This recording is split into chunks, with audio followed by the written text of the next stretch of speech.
In the past, I thought loving my partner meant giving everything. But the more I gave, the more invisible and exhausted everything. Have you ever found yourself doing all the emotional labor and holding the relationship together, or constantly trying to prove you're enough? Then this video is for you. Today, we're going to talk about something most women don't even realize they're doing, that is, losing yourself with men or in your relationship. And the real reason behind this might surprise you.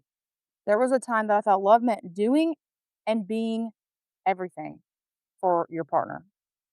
I was the emotional rock, I was the therapist, the cheerleader, the giver, and somehow I still felt if I spoke up and said what I really wanted, it would be too much. I didn't realize it at the time, but I wasn't loving.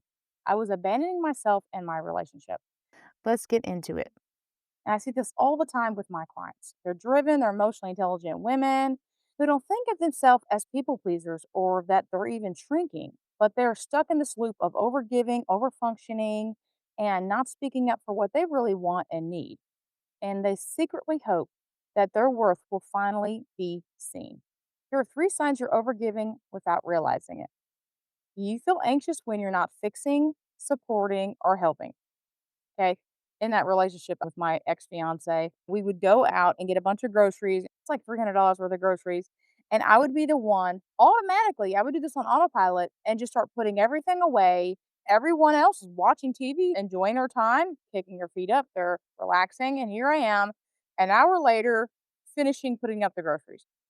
I realized that I was the only one doing all the work while everyone else was relaxing. I was exhausted, doing everything, cleaning up, and then I was angry and resentful. I was doing all the work and not asking for any help.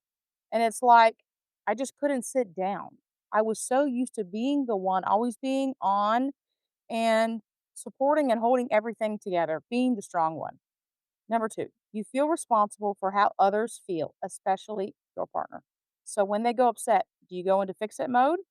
There was a time I felt love meant giving and sacrificing and putting my relationship first. I believe that if I could just give enough, do enough, hold everything together, I'd finally feel loved and get my needs met. I did all the emotional work. I coached him through his moods.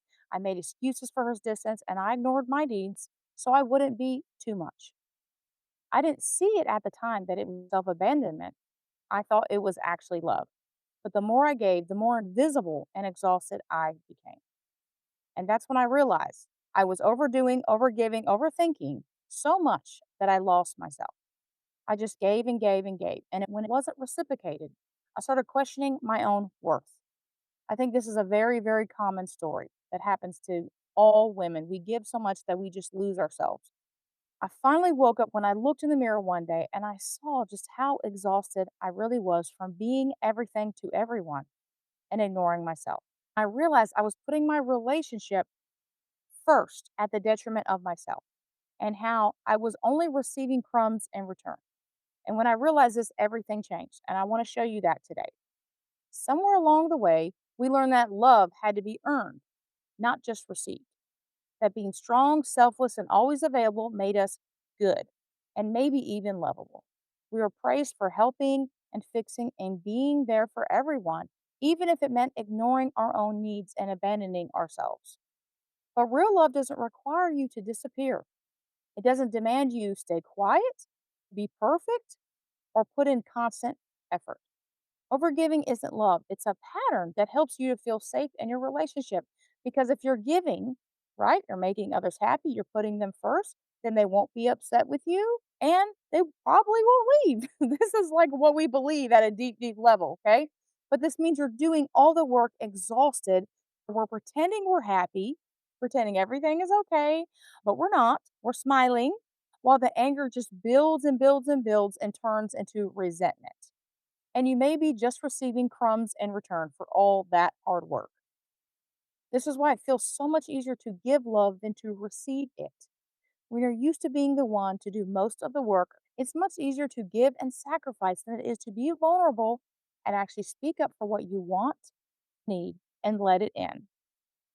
Overgiving, overdoing is not generosity, it's not love. It's your body saying, if I do more, maybe I'll be chosen. If I meet all his needs, he'll meet my needs and I'll feel safe. You're not needy or messed up. Okay. You're showing up this way to feel safe. Your body learned to equate love with effort, self sacrifice, and proving your value. And when that becomes familiar, healthy love can feel foreign and boring. Number three, you don't share your needs or emotions because you don't want to make things worse. Do you suffer in silence and put a smile on your face, pretending everything is okay, right? You don't say what you need for fear that you'll push him away or that he'll think you're needy or too much. Overgiving is how successful, driven women self abandon without ever even noticing they're doing it. And when you're abandoning yourself, you will lose yourself. And here's what I want you to know: you don't have to earn love through exhaustion or overgiving or self sacrifice. Real love doesn't require you to disappear or stay silent. You can create an amazing relationship where you're seen, supported, safe, you feel cherished and adored, but only when you stop abandoning yourself first. If this spoke to you, then check out last week's episode about this is what happens when you care too much. And I want you to know you are not too much. And you're not asking for too much. Okay.